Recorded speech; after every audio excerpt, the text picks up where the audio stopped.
Mexica Nemilistli, la vida de los mexicanos.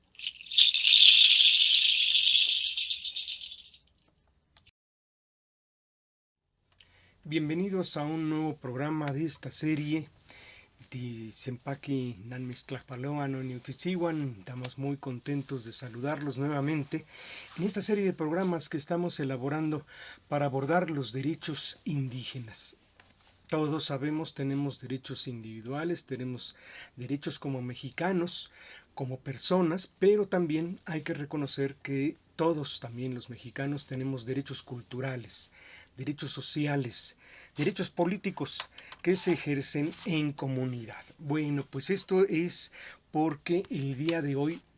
vamos a abordar un tema sobre la celebración de los 700 años, fíjense ustedes nada más, 700 años de la fundación de la gran ciudad de México Tenochtitlan.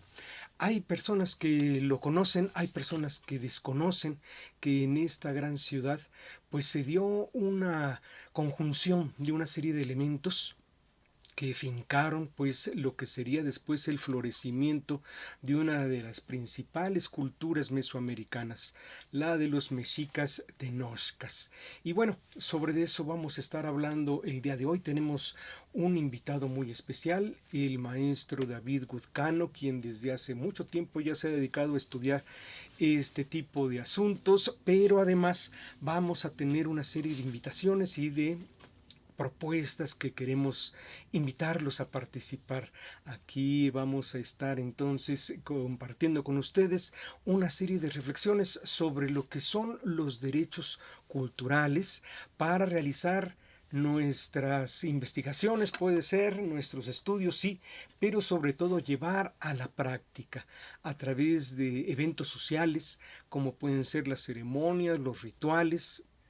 que desde pues tiempos inmemoriales se han hecho en nuestras tierras. Es así que este 26 de julio se conmemoran, les decía yo, los 700 años de la fundación de México Tenochtitlan. Vamos a abordar entonces una primera parte de la entrevista de David Guzcano, que afortunadamente pues nos ha compartido la importancia que tienen estos eventos para nuestra actualidad.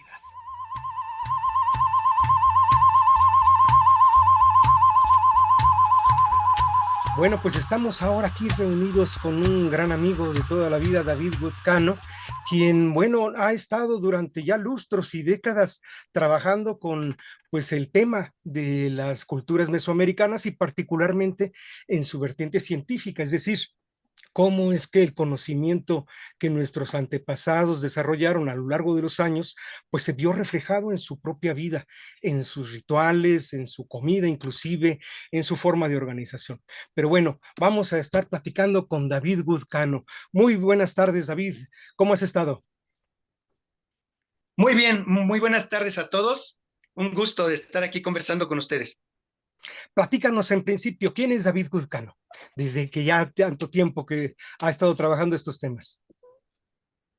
Pues mira, yo me he movido en dos áreas. Por un lado, pues en el aspecto académico, en la Escuela Nacional de Antropología, especialmente en el Seminario de Arqueastronomía que dirige el doctor Stanislao Benisewski, el doctor Jesús Galindo Trejo. Y bueno, ahí nos hemos dedicado a estudiar los aspectos técnicos de la ciencia arqueastronómica, que como muchos de ustedes saben, bueno, se integra con dos disciplinas, por un lado la arqueología y por otro lado la astronomía, pero no la astronomía moderna que se realiza con telescopios y satélites artificiales, etcétera, sino la astronomía a simple vista que realizaron nuestros ancestros, principalmente pues las culturas desde la cultura olmeca, zapoteca, maya, sobre todo los mayas alcanzaron niveles muy altos, muy importantes en el conocimiento astronómico, en la observación del cielo. Entonces, bueno, eso es en cuanto a la parte académica. Y la parte que nos interesa mucho, pues ha sido conjuntamente con el maestro Arturo Mesa Gutiérrez, los compañeros de Calpulito el Tecayo, ya prácticamente de los años 80, venimos recuperando mucho del conocimiento que muchas veces no es tan difundido en el aspecto académico, en las instituciones, que pues principalmente se basaron en el conocimiento de las fuentes dejadas en la época colonial o virreinal, por frailes y posteriormente por historiadores que fueron retomando este tipo de crónicas y principalmente pues también lo que declararon muchos de los mismos invasores, que así les llamamos, ¿no? Porque para nosotros esto no fue una conquista, sino más bien fue una invasión, pero bueno, ese tema ya ha sido muy tratado. Entonces siempre nos referiremos a la gente que vino de Castilla, España, que en aquel entonces todavía ni siquiera se llamaba España, eran los reinos de Castilla y Aragón, y que, bueno, llegaron aquí a invadir y a imponerse a través de la violencia, pero también a través de una ideología religiosa principalmente, que fue lo que llamaron evangelización, ¿no? Es decir, la Santa Inquisición y todo lo que conocemos. Entonces, desde ese punto de vista, hay mucho del conocimiento ancestral que fue resguardado en muchas de las comunidades, principalmente, como tú lo conoces muy bien, a través del conocimiento de la lengua náhuatl original, ¿no? Lo que llamamos el náhuatl clásico, y que después pues, fue derivando en diferentes líneas del náhuatl que se va hablando en Sierra Norte de Puebla, en Guerrero, en Tlaxcala, etcétera, con diferentes variantes, pero que todas tienen el tronco común de la lengua náhuatl que hablaron los mexica tenochca y que muy probablemente heredaron de antiguas culturas como la tolteca, ¿no? Entonces, desde ese punto de vista, desde los años 80, junto con el maestro Arturo Mesa Gutiérrez, nos dedicamos principalmente a la recuperación de nuestras ceremonias, de las ceremonias que estaban fundamentadas en la cuenta calendárica o las cuentas calendáricas de los ancestros. Es decir, es toda una larga historia, cómo fuimos identificando una correlación, la que conectaba y coincidía mejor con los fenómenos astronómicos, iniciando nuestro año nuevo mexicano, ¿no? 11-12 de marzo, con mecánica de recuperación de cuarto de día, etcétera, varios detalles, que eso es muy específico de la correlación, pero en función de esa correlación es como fuimos identificando fechas que sí, en efecto, eran dadas por las crónicas, como en este caso la que nos ocupa de la fundación de la Ciudad de México Tenochtitlan, que hemos identificado perfectamente en el año 1 Tecpatl, C Tecpatl, que corresponde al año 1324.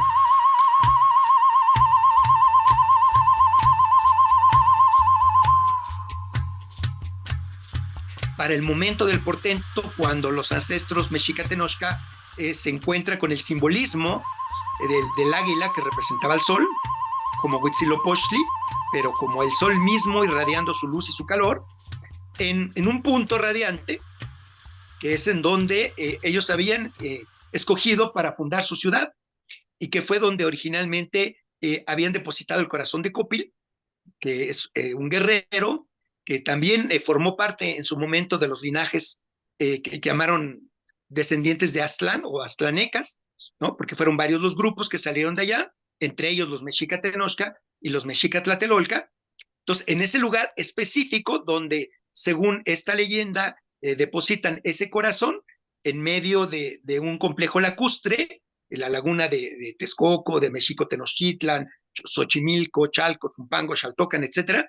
Pero en ese punto donde ahora se encuentra el centro histórico, el corazón histórico de la ciudad, es en donde empieza a ser fundada la Ciudad de México Tenochtitlan, en ese año Tecpat, 1 Pedernal, y en el año siguiente, en el 2 Cali, 2 Casa 1325, es cuando inician la construcción del templo de Huitzilopochtli. Precisamente por eso ha habido tanta confusión en muchos grupos entre que cuando se fundó la ciudad, si fue en el 1 Pedernal o en el 2 Casa, 1324-1325, nosotros encontramos suficientes fuentes crónicas de las más antiguas, por ejemplo,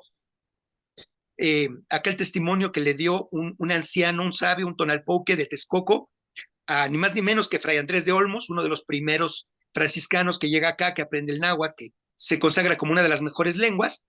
y que él es el que va a participar posteriormente en la confección de algunos códices que son pilares para este conocimiento, como el famoso Códice Mendoza o Mendocino,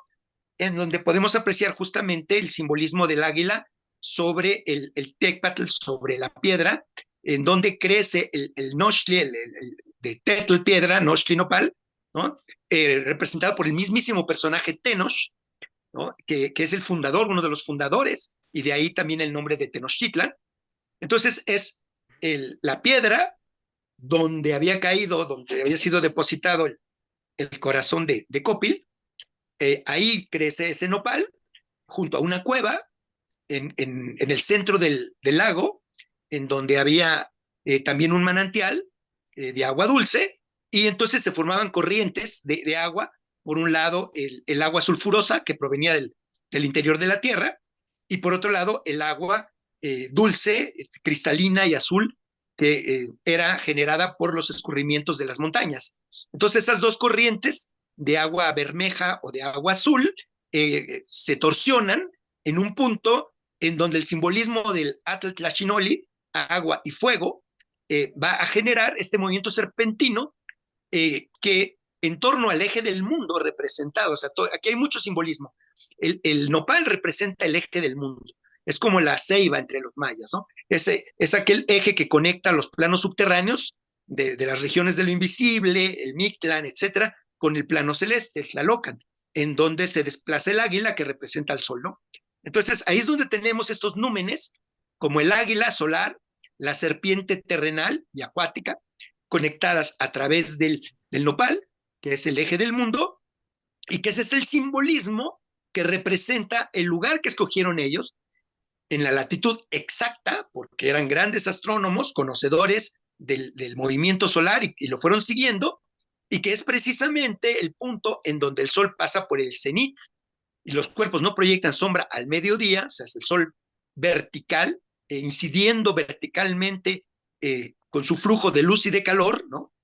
Torsionado como el Atlachinoli, en ese punto radiante, en donde todo de esa brillantez se tornó blanco, se tornó brillante, los peces se veían blancos, las ranas blancas, así lo dicen las crónicas. Es el momento en que el sol pasa por el cenit, en ese punto especial de la latitud de la Ciudad de México, los 19 grados 26 minutos, y que eso es lo que nos va a dar fechas, ¿no? La primera fecha ya en calendario gregoriano en que el sol pasa por el cenit y los cuerpos no proyectan sombra es el 17 de mayo,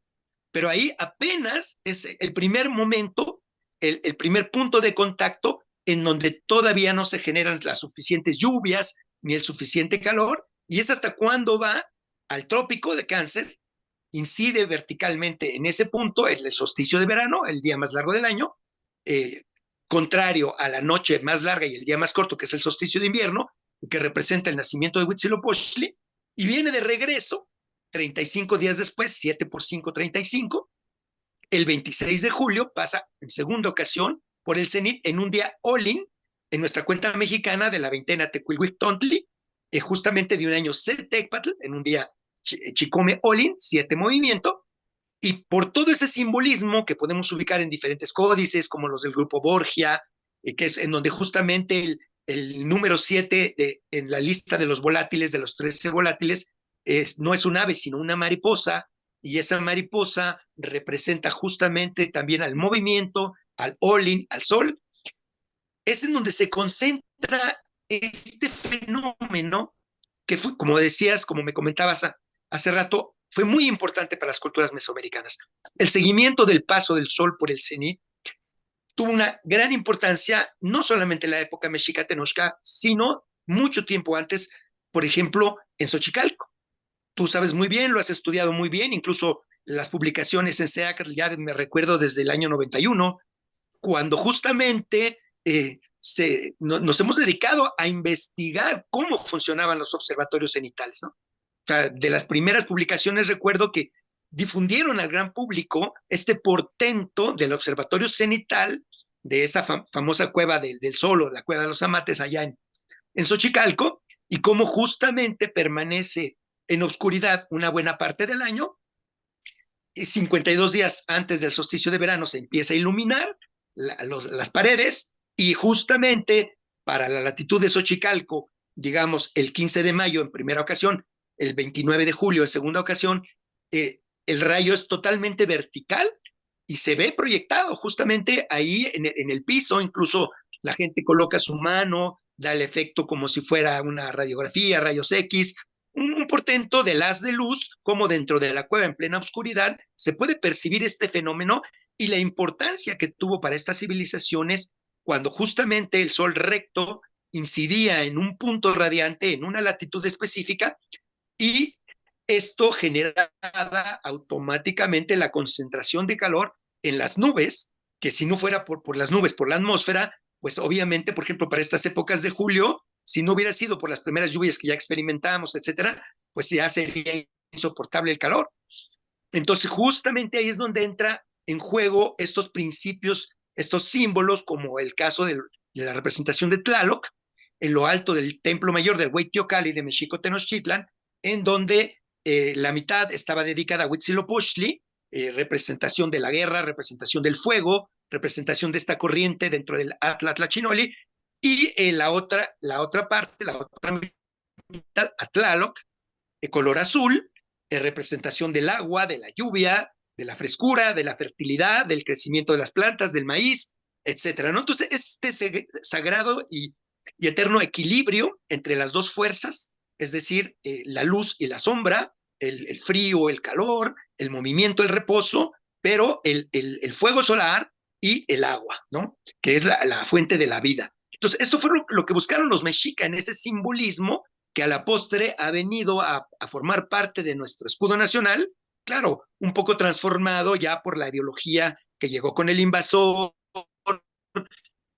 en donde la serpiente se ve sometida por el águila, cosa que nunca hubiera sucedido en el simbolismo original, porque obviamente la serpiente pues, era el símbolo de la sabiduría, el símbolo de la energía ondulante en movimiento, que cambia de piel como la tierra, el concepto Quetzalcóatl, por ejemplo, la hermosa serpiente de luz, etcétera, etcétera, ¿no? Entonces, por eso tenemos esculturas muy importantes en la Sala Mexica del Museo Nacional de Antropología, de manufactura mexica indudable, en donde vemos cómo está el águila, pero no está devorando a la serpiente, está posada sobre la serpiente de cascabel, así como el sol cuando se posa sobre el horizonte, ya sea al momento del atardecer, que finalmente pues, es el simbolismo que nos dejó en su nombre nuestro joven abuelo Cuauhtémoc, que como todos sabemos, pues no es águila que cae y se estrella contra el piso como un bulto, sino águila que desciende, venerable señor, águila que desciende y que es el sol mismo descendiendo, ¿no? En momentos astronómicos, en momentos calendáricos, históricos, muy importante, como fue el de la fundación de la ciudad de México Tenochtitlan, en aquel día 7 movimiento de la veintena Tecuihuitontli del año 1 Pedernal, Setecpa, 1324, y que se consolidó ya con la construcción del templo de Huitzilopochtli en el año siguiente, 1325, fue Omecali, dos casas, tal y como se encuentran representados los dos en el monumento de manufactura mexica, indudable, que es el más representativo que tenemos respecto de este tema, que se conoce como el Teocalli de la Guerra Sagrada. Nosotros lo hemos mencionado, digamos, desde nuestro punto de vista, como el Teocalli de la Fundación.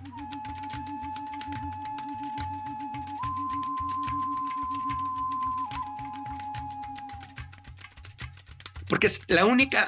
piedra, el único testimonio pétreo de manufactura mexica indudable, en donde podemos apreciar el águila parada sobre el nopal, que crece en esa piedra, en ese islote, pero a un lado de la cueva, y en el fondo del agua, del lago, sumergido el personaje Axolowa, que como nos señalan las crónicas, fue aquel de ese grupo de fundadores que primero tuvo que ir a pedir permiso a Tlaloc, que era, digamos, el dominador originario de este territorio, de la época otomí, y que cuando llegan los Mexica-Tenochca tienen que ir adaptando estas tradiciones antiguas, previas a ellos, a su instalación, para poder iniciar el esplendor de un pueblo guerrero y que va a dominar estos territorios, pero que al mismo tiempo va a trazar los ejes de distribución y de construcción con contenido y con fundamento astronómico, como es el eje Culhuacan o Tenayuca-Culhuacan, y que lo vemos representado en el Códice Mendocino o Mendoza, y que lo vemos también representado en piedra, todavía en la fachada de la iglesia del siglo XVI de Tenayuca. Entonces, ahí están los dos glifos en piedra, el de Tenayuca y el de Culhuacan, que está representando el eje norte-sur, o noroeste-sureste, ¿no? A un lado del cerro que llamamos ahora de la Estrella, el Huizachtépetl, que fue muy importante porque fue en donde se registran los últimos encendidos de fuego nuevo, el último 1507, que vamos a cumplir 520 años, dos periodos de 260 en el año 2027, y que ese eje norte-sur es el que se va a ver intersectado por el eje oriente-poniente, que es el que viene justamente del que llamamos Peñón de los Baños, el Tepetzingo, ahí donde se da la batalla entre Copil y Cuautlequesqui, y de ese Peñón de los Baños frente al Aeropuerto Internacional de la Ciudad de México se traza el eje oriente-poniente hasta el Cerro Totoltepec, que conocemos como el Cerro de los Remedios, y que justamente el punto de intersección es precisamente en una de esas dos ciudades duales, que fue Mexico-Tlatelolco y que fue la ciudad gemela de Mexico-Tenochtitlan, en donde se produce este portento, y que, como te digo, esa escultura es un águila con sus plumas, sus garras, todo, pero con cabeza de jaguar. Entonces eso nos está representando el sol águila, sí, pero también el sol jaguar.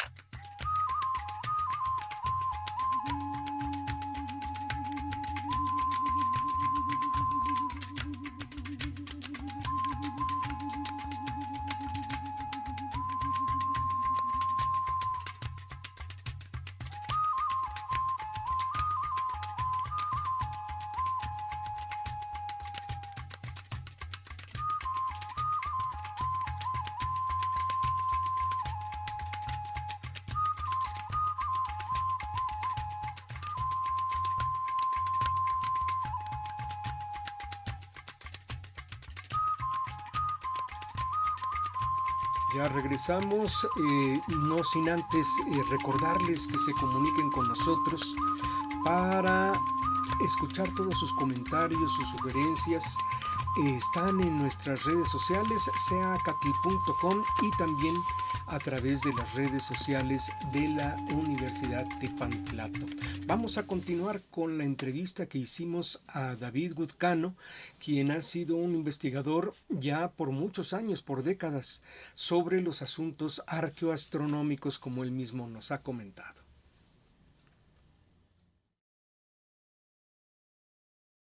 Es decir, el sol que vemos de día cuando pasa por el cenit 2 veces al año, los cuerpos no proyectan sombra, como ese momento que significó el portento original de la fundación de Mexico-Tenochtitlan, pero también su complemento, que es cuando pasa por el cenit, es decir, por el otro lado, cuando no lo vemos, pero sí identificaron nuestros ancestros mexica grupos de estrellas que pasaban por la meridiana en ese momento, medio año después de los pasos cenitales. Entonces, así como hay 2 pasos del sol por el cenit, fenómeno que fue muy estudiado por Celia Nuttall, una antropóloga, historiadora, investigadora desde los años 20, 1928, por ahí así, y que se le dio,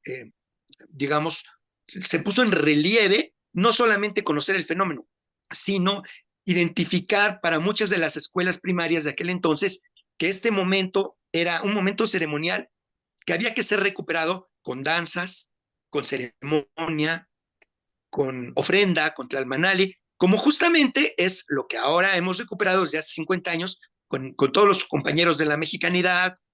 contigo, Juanito, con la revista Seacatl, maestro Arturo Mesa Gutiérrez, Calpulito Tecayot, y todos los grupos que nos han acompañado durante tanto tiempo. Muchos de los jefes ya no están físicamente con nosotros. Podemos recordar a nuestro gran Miguel Ángel Mendoza Cuaucoa, en fin, ¿no? Tlacatzin Estivalet, Estrellita Newman, a Francisco Jiménez Tlacaelel, etcétera, ¿no? O sea, muchos de nuestros próceres, si lo podemos decir así, de la mexicanidad, y con los que hemos ido complementando el conocimiento que efectivamente ha sido resultado de investigaciones en el área eh, de la historia documental, de la historiografía, de la arqueología, de la antropología, con los otros próceres en el ámbito académico, como nuestro maestro don Miguel León Portilla, nuestro maestro Alfredo López Austin, etcétera, ¿no? Muchos otros tantos que ya no están en este plano, pero que han dejado sus investigaciones ahí, de las que hemos ido abrevando y hemos ido integrando desde el punto de vista académico, pero también con lo vivencial, también con justamente lo que está vivo en las comunidades, los pueblos indígenas y sus luchas, justamente los luchadores sociales de origen, ¿no? En Selva Lacandona, quien mejor que tú lo has difundido y lo conoces muy bien, todo el conocimiento maya que se ha preservado en esa área, pero en muchos lugares también, ¿no? En la montaña de Guerrero, Tlachinolan, en Tlaxcala, etcétera, y que es lo que nos corrobora y nos da la fuerza y la energía para, junto con los compañeros de la mexicanidad, hacer que todo esto no se pierda y año con año que hemos ido publicando junto con el maestro Arturo Mesa, calendario mexicano, con toda la estructura, con toda la explicación, la difusión de libros, de revistas, la enseñanza de la lengua náhuatl, tan importante, que no se pierda y que no se pierdan nuestras conmemoraciones, que no se pierdan nuestros aniversarios, como en este caso, que es lo que nos ocupa, el próximo 26 de julio, estaremos, por así decirlo, celebrando 700 años, 7 siglos de aquel lejano 1324, cuando nuestros fundadores, Cuautlequesqui, Axolowa, Tenoch, etcétera, ahora sí que tuvieron a bien, ¿no? Aterrizar todo ese conocimiento, cristalizarlo y dejarlo en monumentos como el Teocalli de la Fundación y en todo lo que fue la historia del pueblo mexica Tenochca, hasta el último momento de resistencia heroica, en donde joven abuelo Cuauhtémoc, en un día seco, Veintena Tlazochimaco, año Yeicali, el equivalente ya en gregoriano del 23 de agosto de 1521, culminaron con ese ciclo de resistencia, de resguardo de todos estos conocimientos, pero que no se perdió, que vino en resistencia de ahí a través de movimientos ya sincretizados, como el movimiento de los hermanos concheros, durante mucho tiempo, desde la batalla de Sangremal, todo esto, y obviamente aceptando pues la nueva ideología, ahora sí que se impuso a sangre y fuego, la Inquisición, etcétera, pero sin perder la danza, sin perder las ofrendas, sin perder los cantos, ahora sí como dirían nuestros ancestros, ¿no? ¿Qué quedó? Pues al menos cantos y al menos flores.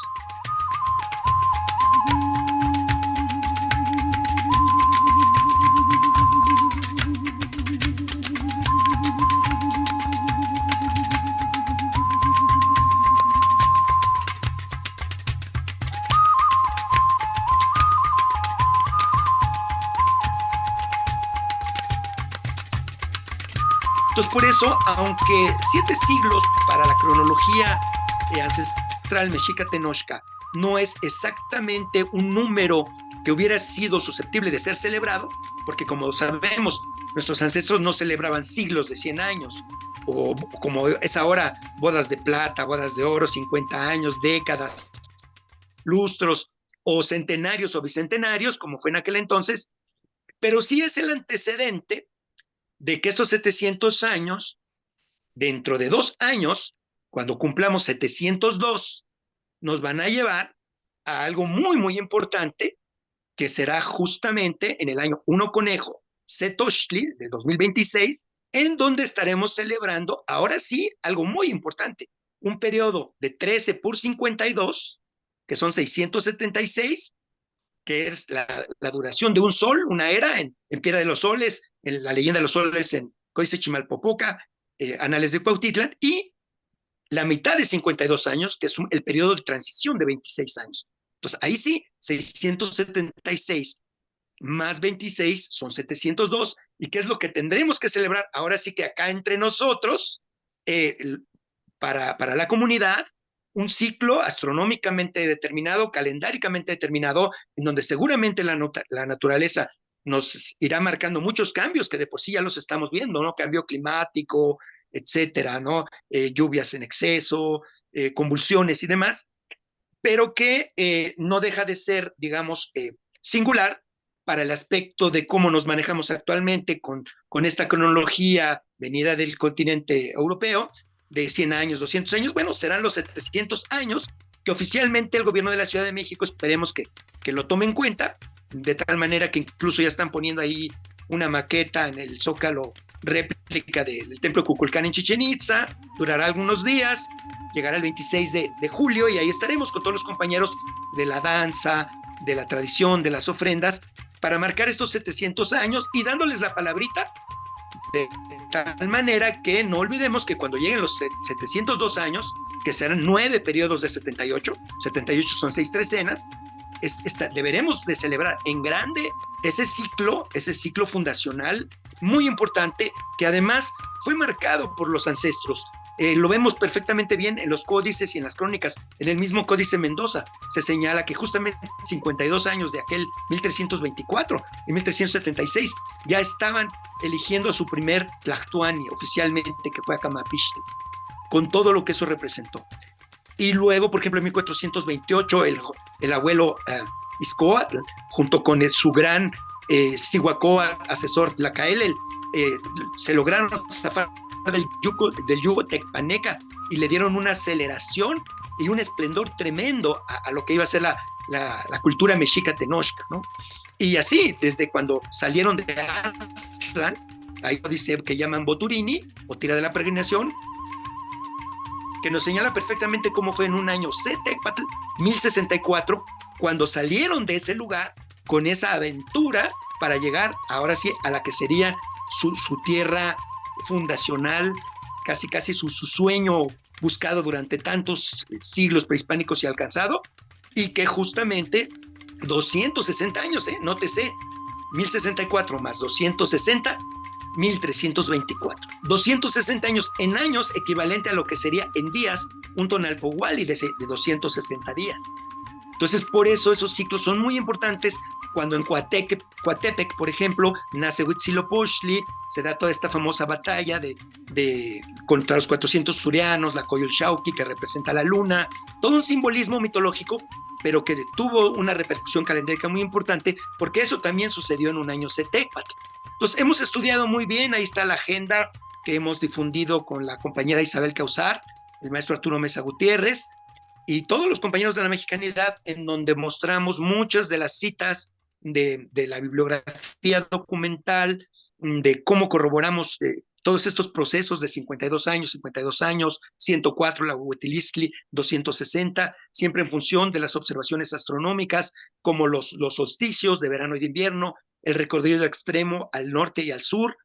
en los trópicos, y obviamente los pasos del sol por el cenit, muy importantes en la latitud específica en donde se fundó Mexico Tenochtitlan, 17 de mayo, 70 días antes del 26 de julio, mitad de 70, 35 antes, 35 después, es 7 por 5, el 7 muy importante siempre desde las primeras 7 familias que salieron desde Aztlán, desde el simbolismo de los plumones que se representaban ahí en el Códice Mendoza, los colores del arco iris, el olin, mariposa, chicome papalot, etcétera, etcétera, ¿no? Entonces, los números para nuestros ancestros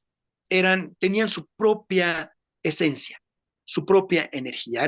eran sagrados. Entonces, por eso hablamos siempre de los números sagrados, como Macuili, que es el 5, como Chicome, que es el 7, ni se diga el 13, ¿no? Entonces, el 13 es la base, por eso son 13 numerales, el 13 Tlalpilis, 52 años, el ciclo del fuego nuevo son 4 veces 13, etcétera, y el 9, que son los 9 señores de la noche, que es la región de lo invisible, etcétera. 9 y 4, pues 13, y así. Todo está estructurado de una manera impresionante, con altísima precisión en términos calendáricos, astronómicos y matemáticos.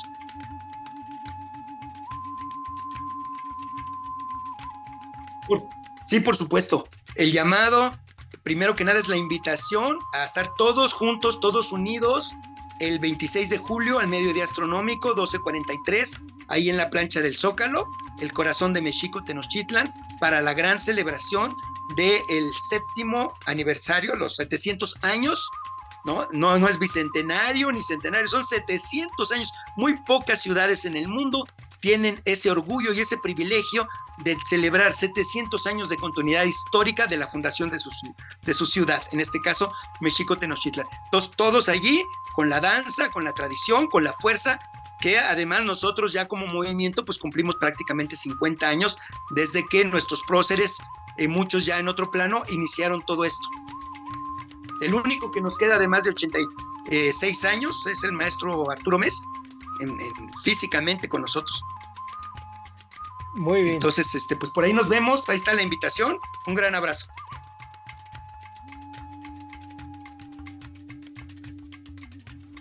Bien, pues ¿qué les ha parecido? Están todos ustedes invitados a participar.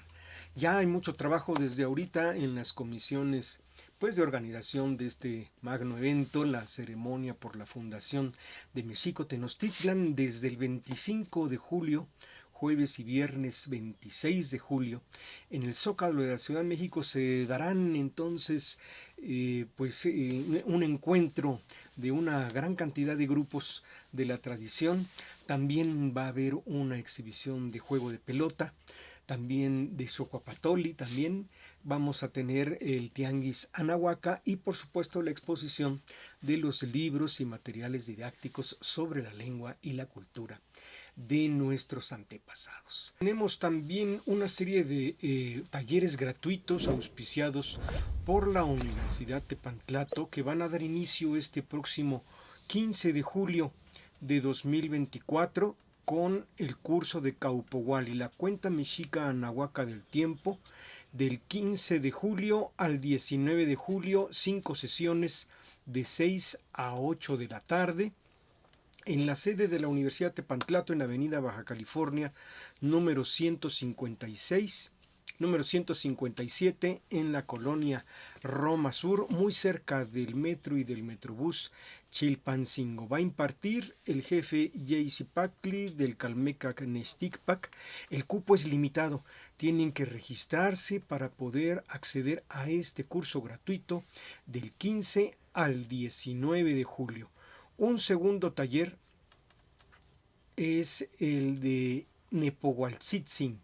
taller de uso del sistema de cómputo mesoamericano en un primer módulo que se impartirá del 22 al 26 de julio. También 5 sesiones de 6 a 8 de la tarde, un taller gratuito que va a impartir Juan Ansaldo Meneses de la editorial Seacatl y que va a abarcar un panorama general del uso del instrumento en sistema decimal, las operaciones básicas, ejercicios de mecanización y nociones del uso del Nepohualtzitzin en sistema vigesimal. El cupo también es limitado, así que por favor no dejen de registrarse en el teléfono de la Universidad Tepantlato 55 60 26 41 88. Un tercer curso es el taller de lengua y cultura náhuatl que impartirá la profesora Alicia Luna. Este curso se va a desarrollar los días miércoles de 17 a 19 horas, inicia el próximo 7 de agosto y termina el 20 de noviembre de 2024. Son 16 sesiones de 2 horas y que también se va a impartir en la sede de la Universidad Tepantlato, en la calle de Tepic, número 43, en la colonia Roma, en la alcaldía Cuauhtémoc. El cupo es limitado, no dejen de registrarse para este curso taller gratuito al 55 60 26 41 88. Les recordamos que siguen las acciones para justamente exigir justicia, la presentación con vida de los tantos desaparecidos que hay en nuestro país y particularmente de nuestro compañero Félix Emiliano Jiménez Pérez, integrante pues de la gran familia de la Universidad Indígena de Chimalhuacán, que fue desaparecido hace unos días y que se va a realizar una nueva actividad este próximo 11 de julio a las 4 de la tarde, una marcha que se va a desarrollar del Ángel de la Independencia al Zócalo, exigiendo que no haya ningún desaparecido más y que aparezcan con vida todos nuestros compañeros. Bien, pues a nombre de todos los que hicieron posible la realización de este programa, les agradecemos mucho su atención. Esperamos el próximo programa también sea de su interés y que así nos lo manifiesten a través de sus mensajes y comentarios, a través de nuestras redes sociales en seacatl.com y también a través de las redes de la Universidad Tepantlato.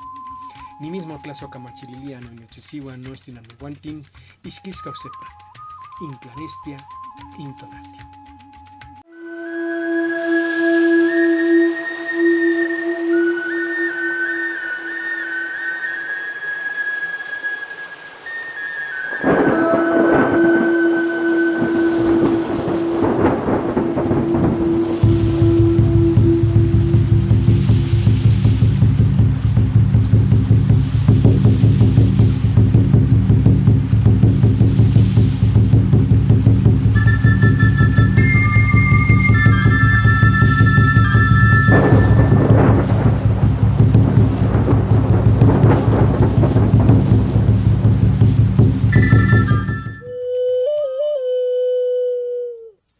Mexican Emilistli, la vida de los mexicanos.